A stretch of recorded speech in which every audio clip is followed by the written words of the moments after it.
Good afternoon, everybody. We're waiting for a few more people to join us this afternoon. And so as we get started here today, just wishing everybody a happy July. This is our July monthly WIN meeting, our membership meeting, and virtual, of course. Back to see you all here on this webinar. Today we have a really special event planned. It's called Tales from the Top, and we get to spend some time with two amazing women who are in cannabis. I'm not going to steal the thunder. You probably already know who they are. But before we get started with that, I just want to say that a big thank you and a shout out to Stanton Chase Executive Search. They are hosting our webinar today, and also Kathy Logue from there will be joining us and asking questions, moderating, really digging into what it takes to be a woman in the cannabis space and growing a company and making it. And so we're very excited about that. Our guest today, our special guest, is Kim Rivers. She is the founder and CEO of Trulieve Cannabis, and Kathy will introduce her in just a minute. So for those of you who know or don't know about the Arcview Group, we are the largest investor network in cannabis. And a few years ago, we started this group called WIN, the Women's Investor Network. And the reason we did that is we want to take a stance for women in cannabis. And we're championing this movement to bring more women investors, companies, and products to the forefront of this industry. We have a very strong voice. We are thought leaders, and this is our platform. We're also redefining what the meaning of investor is. And it's not just the traditional sense of an investor, of someone investing in your company, but also investing in the space, investing in the next generation of women leaders, of those who are building and creating these amazing products for women. So we are all investing in this space, and we're redefining that word as we build out the WIN network. So this is a tremendous group of women. If you haven't joined, please do. We want to highlight the journeys of these women in this space and support each other, because to be honest, we can't do this alone, and we are better together. A good friend of mine, Michelle Patterson, always says that we 10x ourselves when we work together. So I'm very grateful to have Kim Rivers here and getting some time with her this afternoon, and also getting a chance to speak and engage with Kathy Logue. And so without further ado, let me introduce Kathy, and then I will hand this over to her to be able to get us kicked off into this program. So Kathy is the founding managing director of the Toronto office of Stanton Chase, which is a top 10 retained executive search firm with over 70 offices worldwide. She began her career as a CPA and now leverages her finance expertise as a global leader of the Stanton Chase CFO and private equity practice, specializing in CFOs while working with clients across the entire C-suite. Over 20 years in executive search, Kathy has cemented long-standing partnerships with clients, ranging from startups to publicly traded companies, helping them attract high-performing talent and making their most important business decisions, and shaping their board and executive leadership teams. With a strong focus in the cannabis sector, Kathy is passionate about diversity and inclusion, and fiercely committed to building teams that will drive growth and lead transformational change in this emerging industry. Welcome, Kathy. Thank you very much, Kim. I'm delighted to be here and privileged to be here with you two wonderful, exceptional leaders. So maybe I'll start just a quick blurb about Stanton Chase and a plug before we get going. So we just celebrated our 30th anniversary. We're very happy about that. We were founded in 1990 and now have 70 offices around the world, 45 countries. Most recently, we've been working with clients in the cannabis space, which is why I'm glad to be here today. We're actually one of the first global firms to do it. And I always say we were doing it before everyone thought it was cool. Working closely with my partners, my partner Lindsay Lautz is here from our LA office. So we're really from sea to shining sea. Another thing we can get into today is we were one of the first firms that launched a diversity practice in 2011, and that's something we're very, very, very committed to. Perhaps I'll introduce Kim. Kim, I know well. I've had the chance to work with very closely. Kim is the CEO of Trulieve, which is a vertically integrated seed-to-sale operation based in Florida. Kim joined Trulieve at its inception, has been a key driver in its growth, from customer-centric vision, strong growth, strategic expansion, and industry-leading profitability. One of the few companies to have a taxes payable line on their balance sheet. Rivers is instrumental in building Trulieve's market position in home state of Florida, which is a strong foundation for expansion across as a multi-state operator. In her spare time, Kim serves as second vice chair on the National Cannabis Roundtable. She received her bachelor's degree in multinational business from Florida State University and her Juris Doctorate from the University of Florida. Thank you very much, Kim, for joining us. So today, what we're going to be focusing on, having two women founders and CEOs here, is just some of their stories. Really want to hear about what brought you here, and some of the leadership lessons you've learned along the way, and also advice. Everyone is interested in this. Advice to other women entrepreneurs as they enter into the space, and how do you lead and drive change in this hyper growth industry where there's no playbook, and add to that the importance of building the right teams as you do. Just before we go in, reminder to the audience, we're going to be using the Q&A function. So throughout the webinar, you'll have a chance to submit your questions.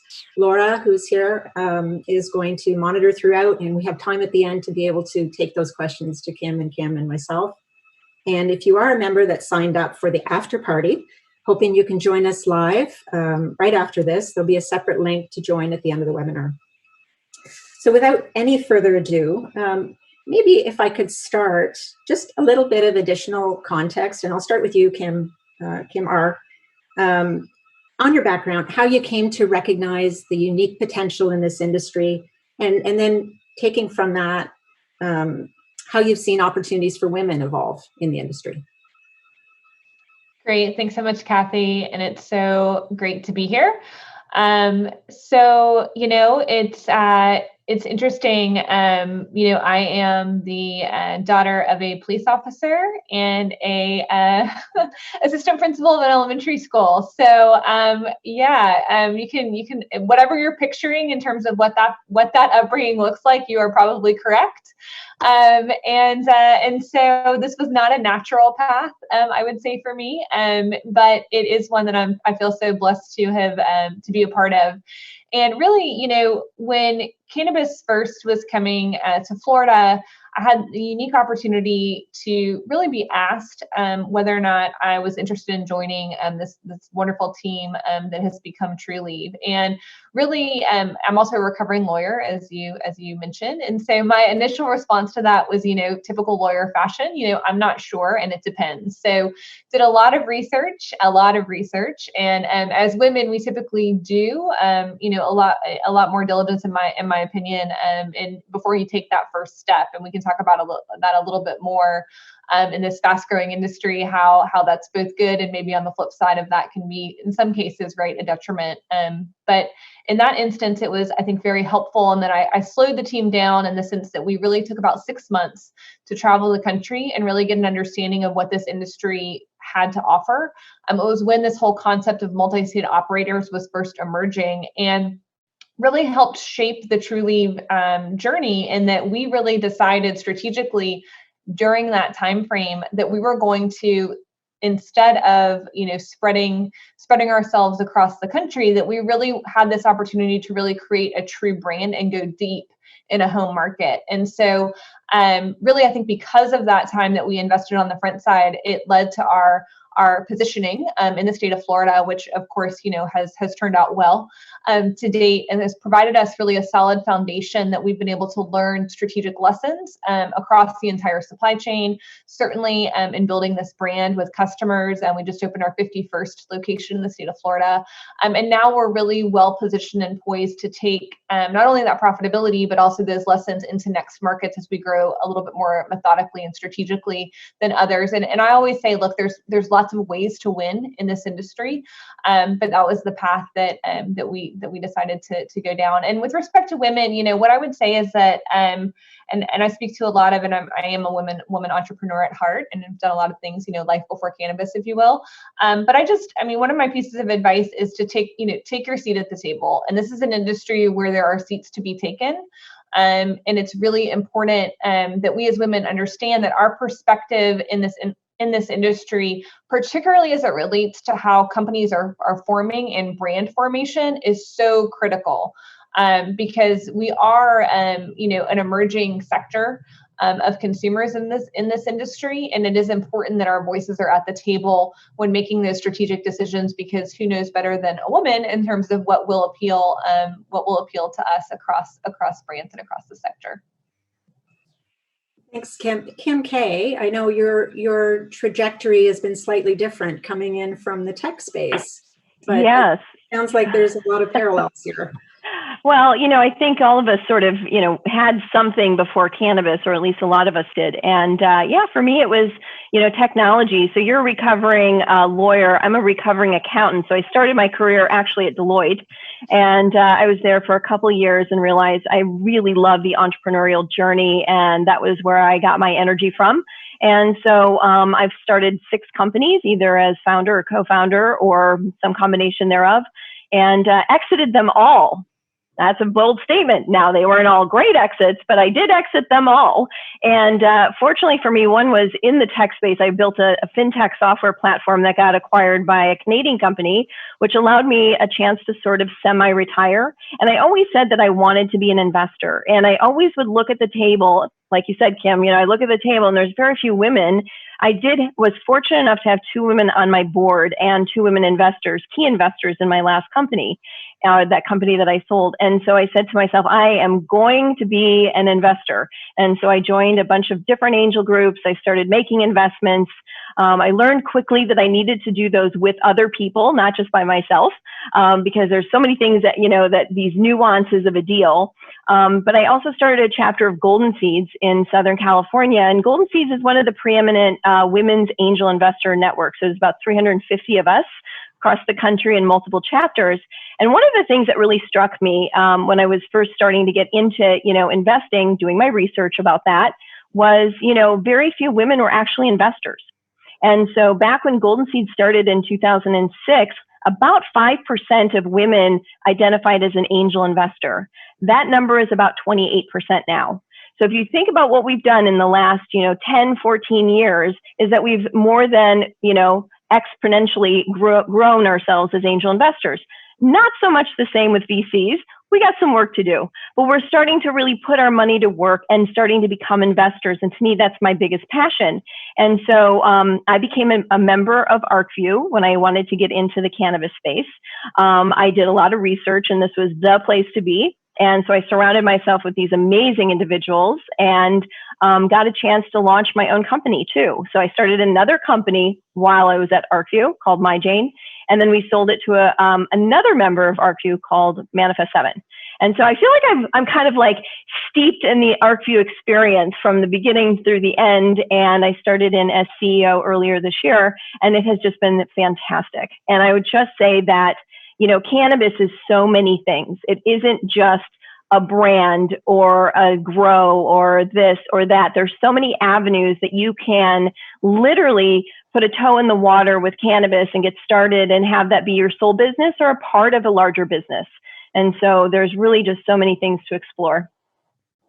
Thanks, Kim. It sounds like 2 entrepreneurs, founders, drivers in uncharted territory that is this exciting space. And that speaks to leadership. So maybe that's a good segue to the next question that I had. And maybe switching gears a little bit, and I don't want to mention COVID specifically because we could probably talk for hours on the impact of that. But over the past year, we've been faced with several game-changing issues, and there's no playbook. Maybe there will be as we get through here, but one of the things I have seen, I think others have seen, is that many women leaders have stepped up through the crisis, and maybe that's changed our thoughts on what traditional leadership attributes are. I think it has. And maybe Kim, I'll go back to you again, KR. Coming from your prior career in a corporate role, founded a company, been through challenges along the way. A startup is never easy. You make it look easy. What's been the most important thing that you could say that you've learned or will, be able to take away from this crisis specifically? Yeah, that's a great question, Kathy, and there are so many lessons. So, I mean, I think that, the first thing that I'll say is, and maybe something that has struck me repeatedly about this industry specifically, is that cannabis is personal. It just is, and it's personal with an emotional connection. We all come to cannabis with some sort of thought or emotional response, right? I mean, I just mentioned that, my dad was a police officer, my mom was a assistant principal, right? I mean, they definitely come with, with a certain emotional response to cannabis. And so I think, as a woman, recognizing that and leaning into that has always been kind of a part of my leadership style. And really focusing on, the patient and connectivity, and not being afraid to recognize and say, I understand that there is emotion behind our experiences. And so I think with when you overlay what's been happening with our country over the last 6 months, it rings more true maybe today than it even does when you just talk about cannabis, right? And I think having the ability to step up and say, listen, I get it. I'm tired too. I'm a mom. I've got 2 kids. Like, I'm juggling. We're all trying to figure this out. Being able to connect with employees and say, listen, we all need to take a breath. We're living in a bit of an alternate universe, as I say, because we're actually busier than ever. We've opened, 3 stores over the last month and a half. During all of this, we're hiring, we've onboarded 250, 300 employees during this. So it is this whole, where we're running, and we've got the home lives where maybe our significant other, our spouse, our kids are experiencing this time in a very different way. And so talking about those things and making sure that we're communicating often. And so not only internally with our employees, but also externally with our patients, and through all different methods of communication. And it's just communicate. We've stepped up our meetings. We've stepped up our in-person via this medium.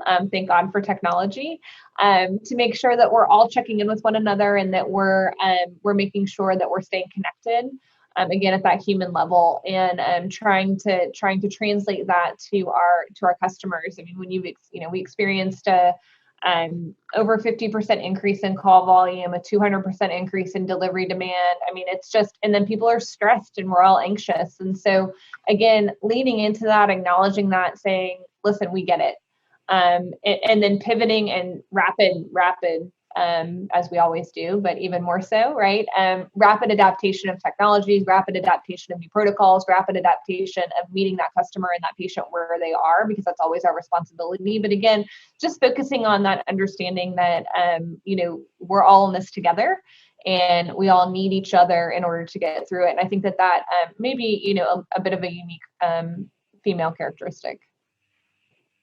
Yeah, definitely. You're dealing with disruption in a disruptive industry, so it's just exponentially. It's kind of like changing the tires on the car when it's going 100 miles an hour, and you don't know if it's forward or reverse some days, probably. Kim K, you must have seen similar. Like, what have you seen, the good, the bad, the ugly through this? And Wait, what day of the week is it? I think that's one thing is, doing daily planning versus sort of weekly or monthly planning. I mean, even like, brand new startup mode, you had at least a few days in between sort of having to change the ship a little. So I think that's one thing, like Kim, you were saying, is iterating quickly, seeing what's working. But, also one of my favorite people that I follow is Tony Hsieh, and he started Zappos. And he went through Y2K, the financial crisis and meltdown, and probably 2 or 3 other things. And one thing he always came back to is, I'm just going to be open and honest, and I want to put my customer first. And his customer was actually 3 people, or 3 different personas. It was the actual customer, it was his employees, and it was his vendors. And so he literally supported all of them during these crisis moments, and wasn't just focused on making sure the customer got what they want, but also the employees were taken care of and they could get what they wanted to or needed from him. And then also on the end of that was his vendors, because he said without sort of the three legs of the stool, none of this really works.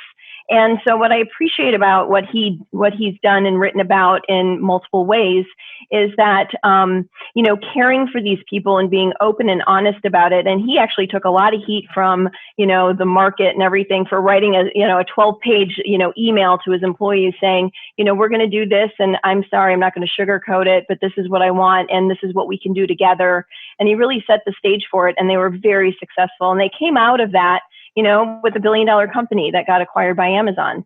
And so to me, these are these transformational moments that leaders are really, I wouldn't say born, but they're birthed, they're literally, you have an opportunity to step in, like you were saying, in being that leader, because there isn't a playbook. Nobody's going to say, oh, well, that you shouldn't have tried, because you should be trying all these things. And I also think from women, we're pretty resilient. I mean, we've had to, overcome a lot of things. This is our 100th anniversary this year of the suffrage movement, which, isn't a lot of time if you think about it. We've only been having the right to vote for 100 years. And look at the things that we've been able to accomplish, over this amount of time, and being able to do, as a gender. And I think there's just so much more that we have. And we just have to really, step into those roles and ask for a seat at the table. Actually, no, go sit at the table, and then they can tell you why you're not supposed to be there. That's I like that.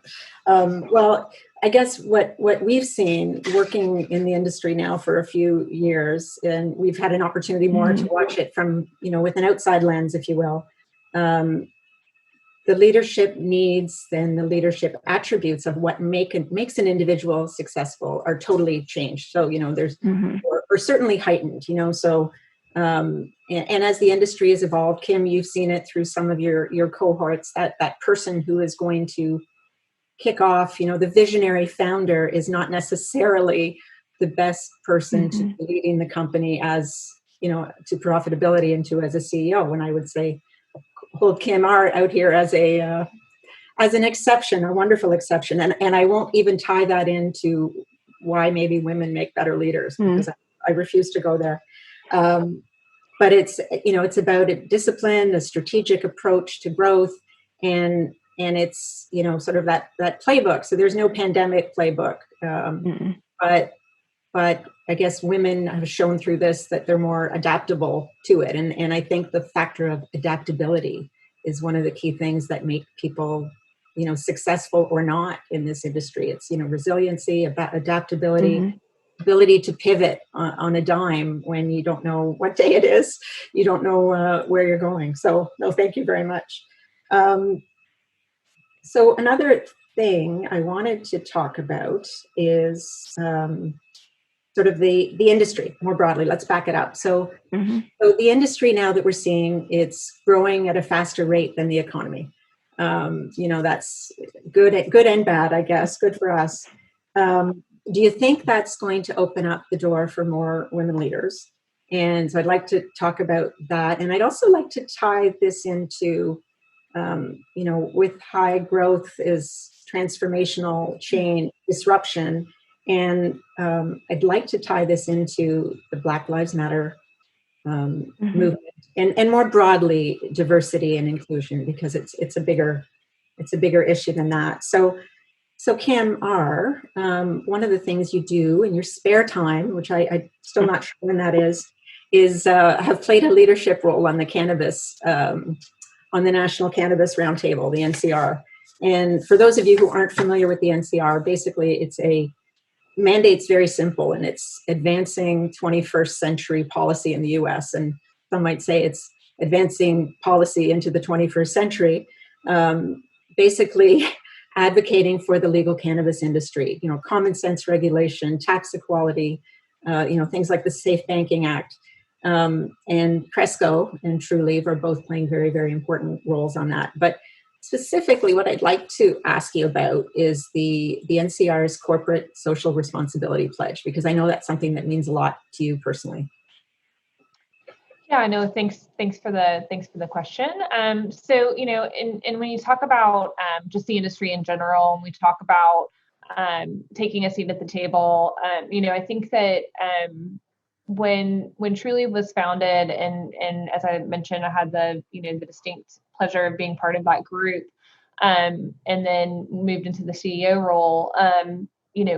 When considering, right, whether or not it was a role that I wanted to take on, and knowing that it was going to be transformative in terms of this is where we're started, and now here we are, a publicly listed company, which has a very specific requirements as CEO, and I enjoy many aspects of them, and some, but I think when I thought about it, and I was weighing all of the pros and cons. One of the things that really I continue to be energized by is the opportunity to build a company from the ground up that has diversity and inclusion at its core. And I knew from the very beginning that if I was going to be in this seat, that, I'm the type of person, and Kathy, I know you know this from working with me, that, what you see is what you get. And if I'm going to talk the talk, I'm going to walk the walk. And, what I refused to be was a female CEO. And that was kind of it, right, as a company. And so it's been very critical to me that we take deliberate and purposeful steps to build Trulieve as a diverse and inclusionary organization. And as I say, it's really part of who we are. And I like to also say that we are profitable and we have been successful because of our diversity and inclusion, not in spite of. So sort of changing the narrative within this industry that diversity and inclusion is a check the box, it's an afterthought, it's a page on the website, that really instead it's how we operate.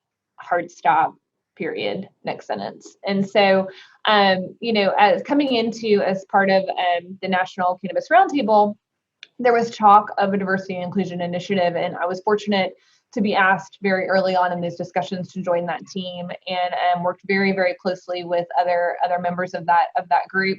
I should note that the National Cannabis Roundtable's leadership is all female, which is fabulous, and so we are making waves on the Hill with a female leadership team, which also drew me to that organization. And so when we sat down, what we really wanted to make sure of is that this wasn't just words on paper, that we really had, and for me, accountability and transparency is something that's very important and critical in the diversity and inclusion space. So again, it's pretty easy to put some words on a piece of paper. It's pretty easy to say something, but it's a lot harder when there are measurables and deliverables, and we're holding each other and ourselves accountable. And so with the pledge, what that specifically has required is that every single CEO that is a member of the National Cannabis Roundtable, we have literally signed our names to specific initiatives that, again, are accountability based.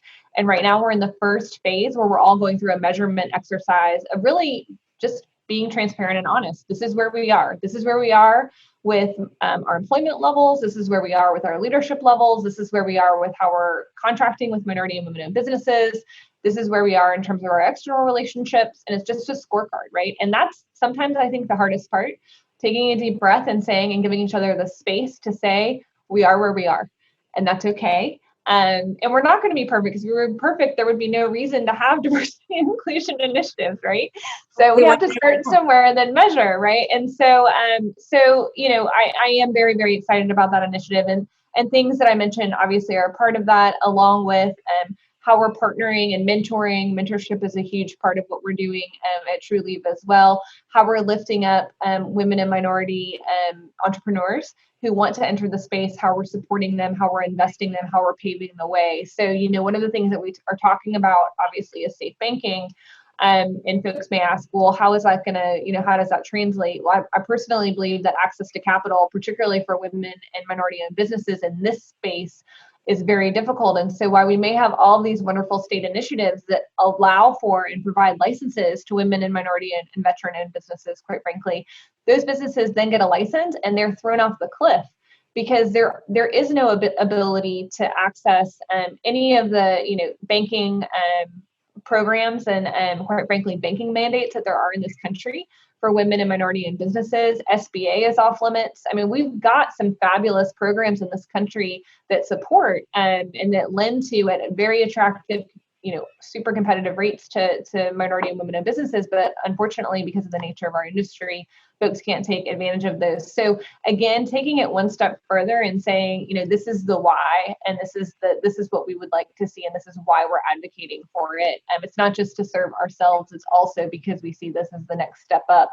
for those that are coming behind us that we hope to partner with in this industry as it matures. So, thank you for the question. I think it's super critical. I'm hopeful that in this moment with Black Lives Matter, we can embrace it and we can move the conversation forward in a meaningful way.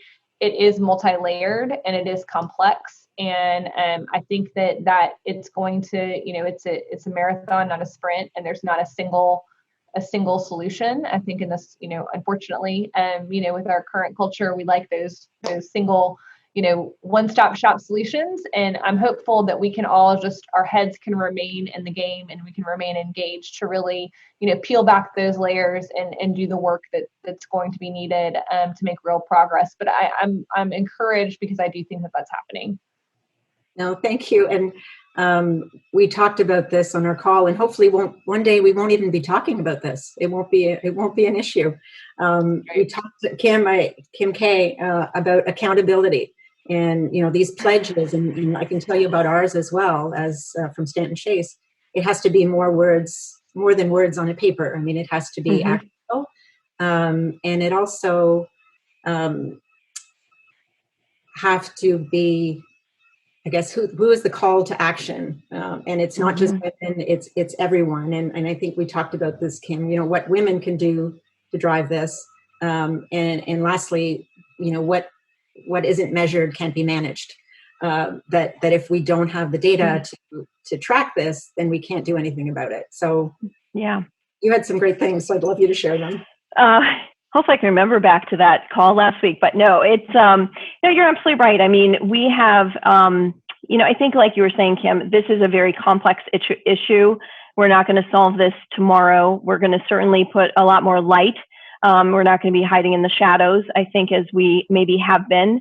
I think one of the things that is even challenging for me, and I grew up in the suburbs of Detroit. Actually, I grew up in Detroit, and then we moved to the suburbs of Detroit when I was a young child. And so to me, I have a different lens. I have a different perspective than anyone else, but we all do, right? We all have our own issues and how we address things. And some of us think we're being inclusive, and sometimes we're not.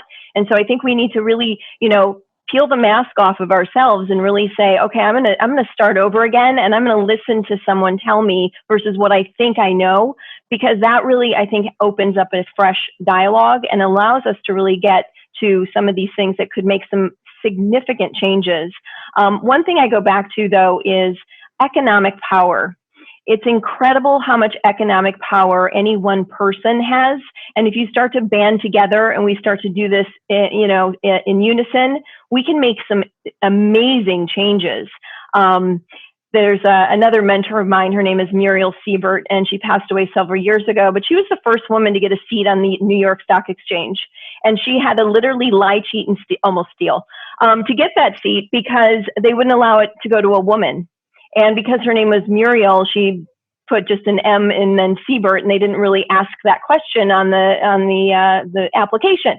And so she got the seat, and then they were trying to decide if they were going to take it away from her.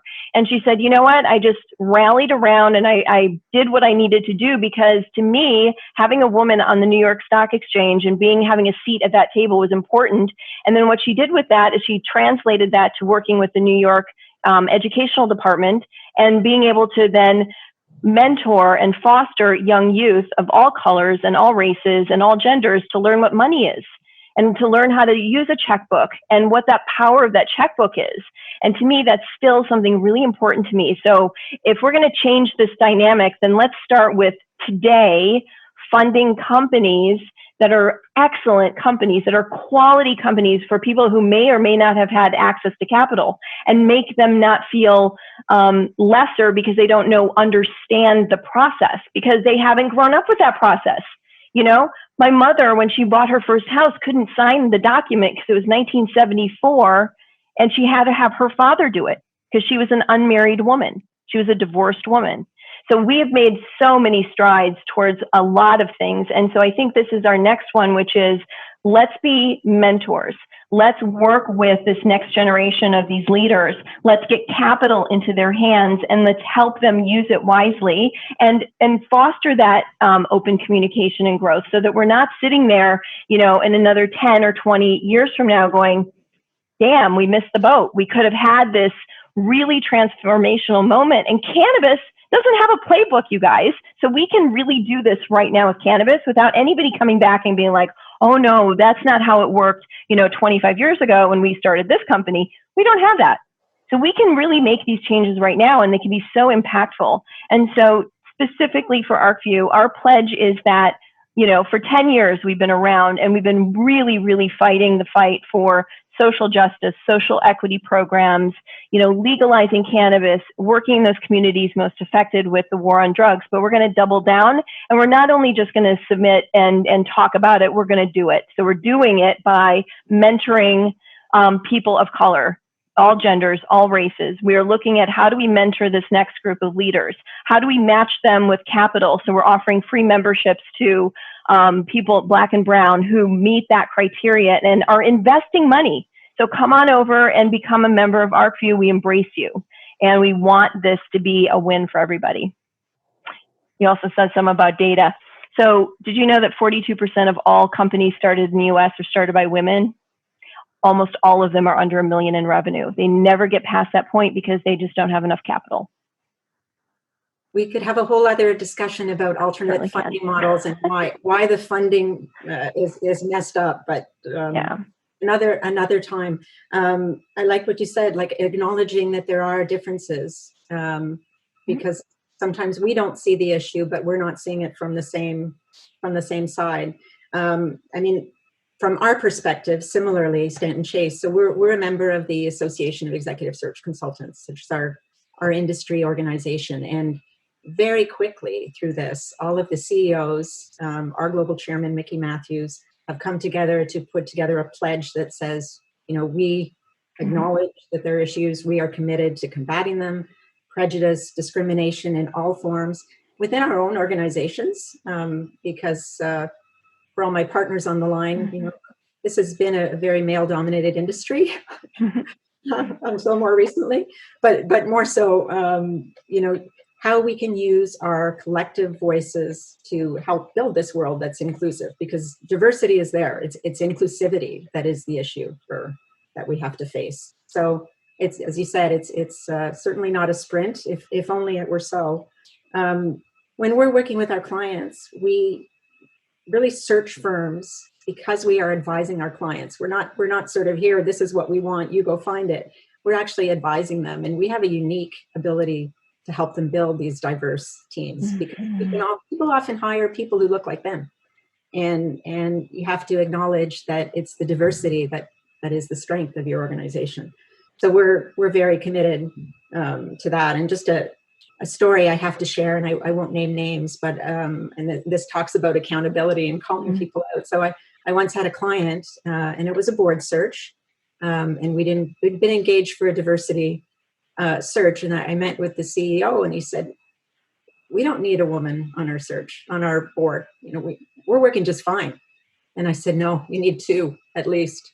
And he laughed, but then they went and did it. So we were able to help them with that. But it's calling people out and having them acknowledge that there is an issue that we need to work together on. So now we are coming up to. There was one important topic that I wanted to talk about, and that was how you build high-performing teams.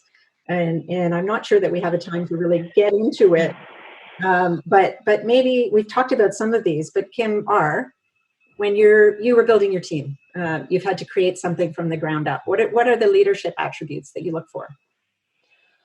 So, I think that, first and foremost in the cannabis space, and particularly a company like Trulieve, the only thing constant is change. So it is really important for folks to be, and look, as people, right, we're not all wired to be comfortable with changing environments, particularly rapidly changing environments. And so when we look at our growth trajectory, as just an example, within the first year of us opening a store, year into year end, I think we grew like 419% or something like that in revenue. And so that means, right, when you think about everything going into that growth, that the job description that you were brought in and interviewed and hired for, right, was dramatically different, literally in a 12-month period. And so actually on our team with all of my direct reports, we do quarterly reviews because it moves that quickly. And so giving folks an opportunity to make sure that they feel supported, they have a voice, they can say if they need more resources, talking through how their actual role and department has morphed and shifted is really, really important. So I would say that, in terms of, attracting and looking at teams, so first and foremost, we are very interested in who you are as a person. Can you adapt to change?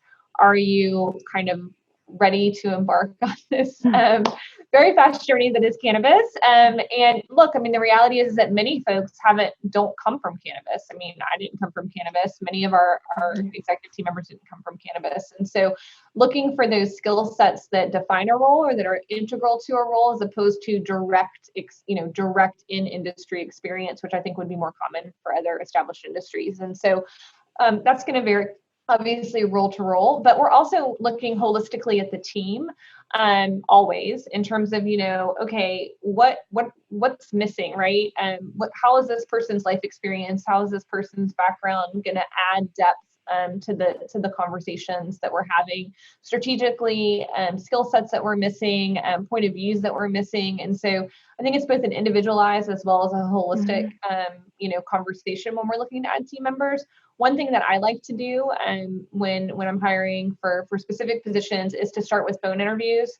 That way I don't have any sort of bias, or I'm at least tuning down the bias that I may bring to the table, which I recognize we all have when screening those candidates, and then pulling in, a top 3. Then I oftentimes want them to get in front of not just me, but also other key members of our team, so that, again, we can look at fit, feel, communication style. All of that is really important, I think, in that whole team dynamic. So someone has to come to the table ready to roll up their sleeves, dive in. As you know, Kathy, we're a very fast, hard charging organization. You got to want to win. You got to be, we call it, in it to win it, and really ready to hit the ground running, and excited about that, and passionate about the space, and passionate about what we're doing. And then, of course, have the requisite ability to have balance and contribute in a team environment. Yeah, it's certainly not for the faint of heart, right? No, it's not. Not a 9-to-5 job. And from our point of view, our task really is to identify those people who can make the transition. Because, as you said, no one comes from cannabis. And some people, when we speak to them, it's, I never thought about that. And some people, but slowly the stigma, that's why it's good to have an ambassador. But how can you make the transition from an industry that's perhaps more stable, but yet bring all of those best practices with you, and put them into practice? Kim, I wanted to ask you as well. It's often said people don't invest in companies; they invest in people. And I guess when you're assessing your investments, what do you look for? Well, every time you say, what's the top 3 things, you say the team, the team, the team. I think that's absolutely true. And one of the things that I always look to, like an entrepreneur who's coming in and saying, here's my team. And, we know you can't afford, especially early stage, you can't afford to have your whole team built out. We'd like to see who those personas are and who you're envisioning to bring in when you do get capitalized or when you do grow. And so one challenge question I always like to throw out there is, what does your team look like in a couple of years from now?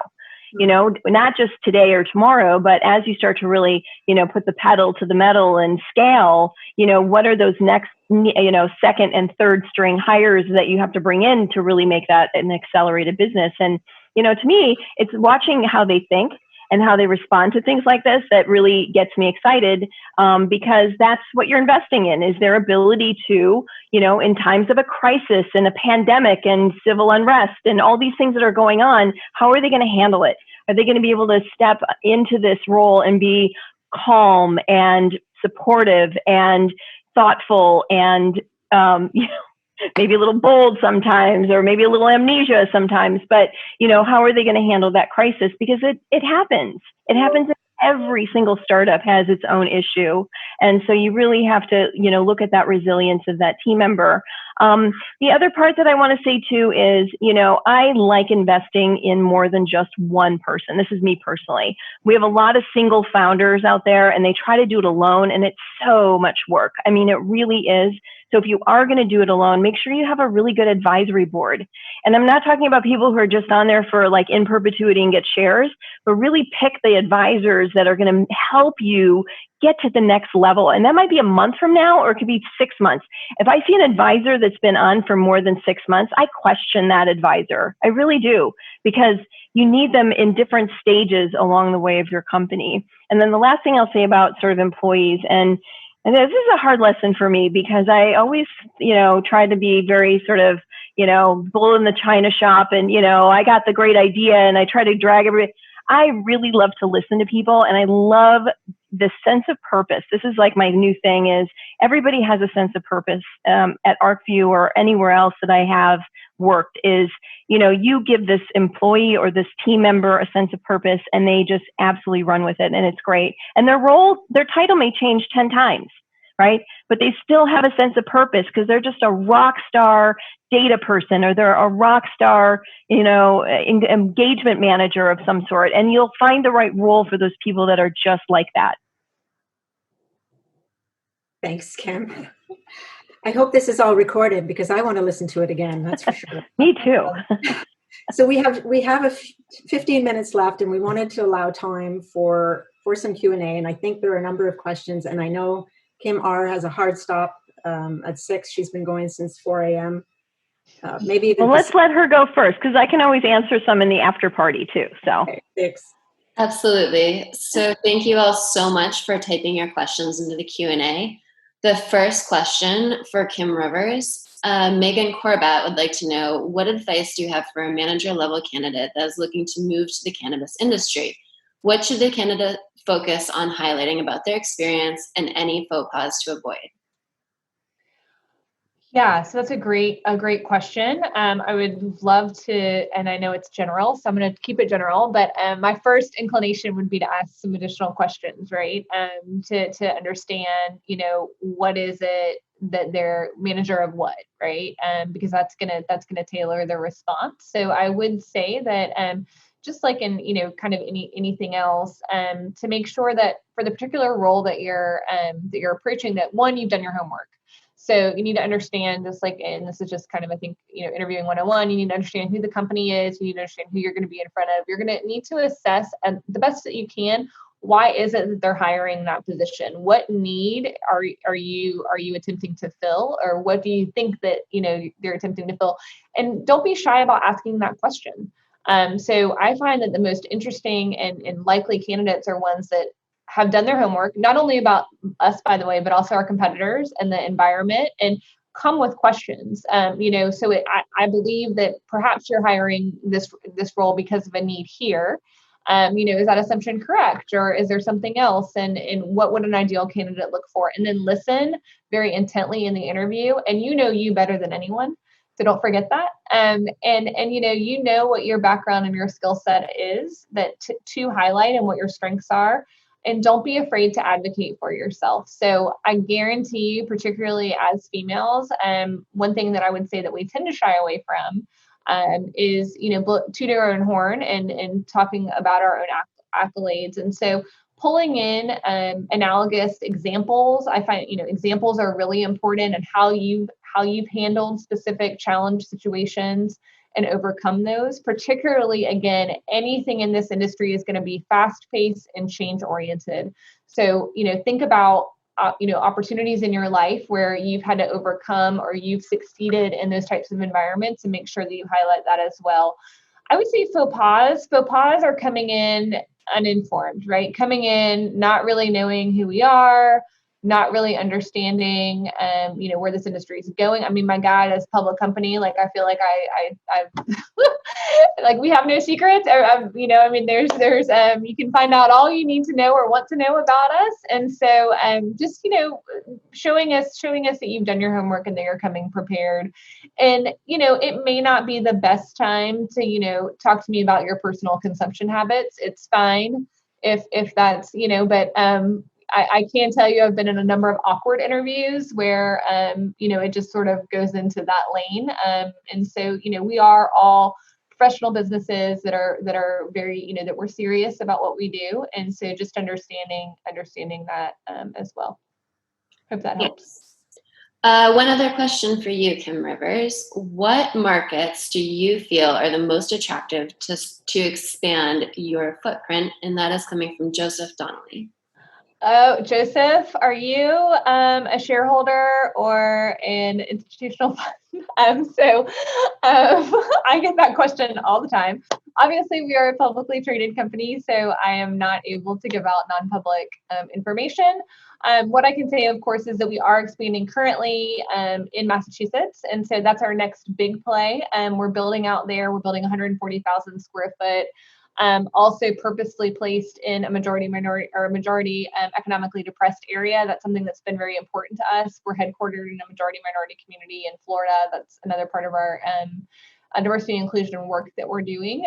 So excited to bring that online, and we'll be opening dispensaries there as well. We also have operations in Connecticut and in California. So, but we have been very active in expansion, both through M&A and also through organic growth. So I would say stay tuned. For all three panelists, how are you informing African American women about your inclusion programs? Teresa Autry would like to learn more.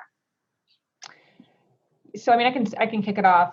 So we are, first of all, we have like a lot of companies, a space on our website where we're specifically calling out our initiatives. That's very easy to find and comprehensive in terms of what we're doing.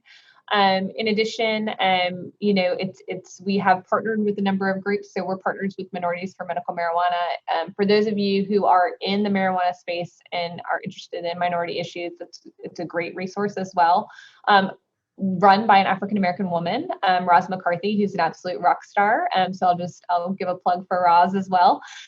So we also partner with them to also co-partner and co-market things that we do in this space. And so those are our two main avenues currently, but would love, if you have suggestions, would love to hear additional opportunities.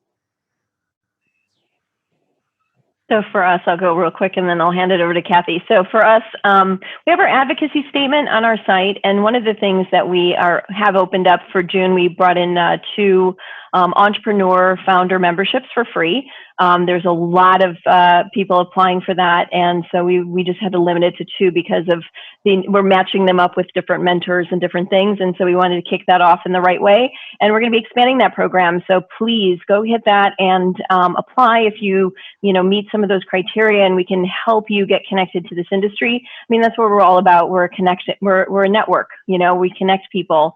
And so we're, like I said, doubling down and really stepping into this space because I think it's necessary. And so we embrace you, and I'm going to shout out, there's Laura asking the questions. She's going to post her email in chat, so then you can reach out to her directly. Thank you, KK.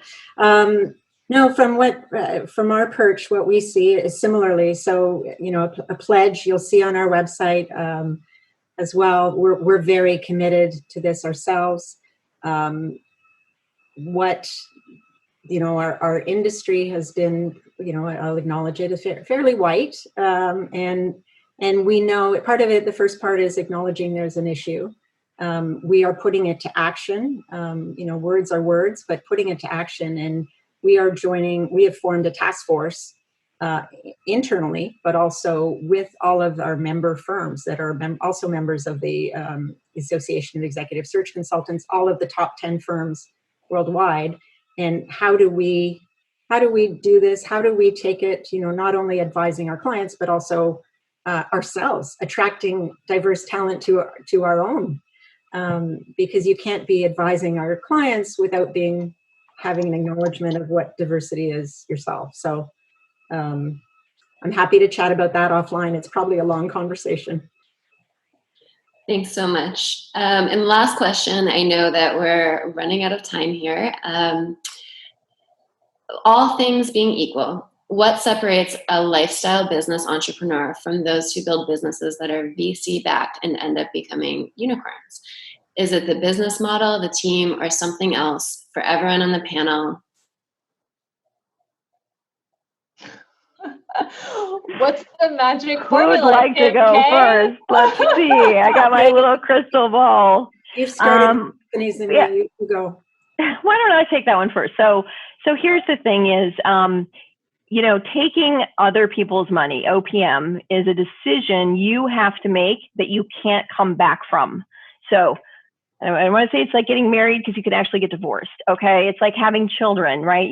They're with you forever, and that's your investor. They are with you forever. So if you're going to take other people's money, you have to be committed to, one, working with them, because also angels, you're investing your own money. When I make a deal into I invest into a company, it's the money that I have that I've earned, that I'm putting into that company. It's different than taking a loan from a bank or other, sources of capital. So that person wants to be involved, and you want them involved. You want to have that expanded group of people that care about you and want to see you successful. Number one. Number two is you have to have an exit plan.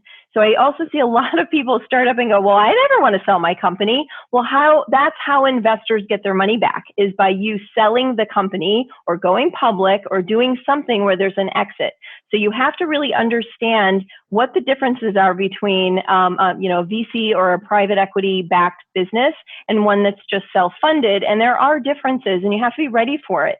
And once you're ready and you do take that money in, don't go backwards, because then it just creates a problem with the people that have invested in you. Okay. And so is there a magic formula? Sure. Find the next unicorn. Find a place where, you can apply your talents and you can find that white space that nobody's covering right now. And it can be in all kinds of industries. And it doesn't have to be just in one thing or another. There are these little tiny Zoom, for example, was a white space that happened. I mean, there were a lot of video conferencing. All of a sudden they became a verb, right? When you become a verb, you become a unicorn. So there you go. That's great. Kim R., I can field this question on the after party or by email, but maybe I'll let you go next. The only thing, and I agree completely 100%, and will ditto everything that the other Kim said. Related to that, what, the only other thing that I will just say is, and this is just from the CEO seat, is that, focus and discipline are so important. And so, I see so many companies that want to do it all, right? They're going to do this and they're going to do this and they're going to do this. And then they're going to do this. And, we're going to be in hemp and we're going to be here. We're going to sell in Europe and we're going to sell, I guess I just always equate it. And I've said this before, think about, that restaurant that you love, that you go back and back and back to. Oftentimes, right, for me anyway, it's the restaurant with the limited menu that this is what they do. This is what they're known for, right? They're the best at X. And it's not the restaurant necessarily that has the 340-page menu that you're flipping through and you forgot what you looked at on page 10, right? This was the, salad page when you get to the burger page and there's 20 choices on each. So I would just, remind folks to make sure that you're creating a narrative, that you're executing on that narrative, and that you're doing it with focus and purpose and intent. And if you are the best at whatever it is, you will get to the next opportunity, is what I would say. And I think that that's one thing in this business particularly that I see folks struggle with, because there are a lot of shiny objects, right? And so focusing and executing before maybe moving on to the next would be a piece of advice.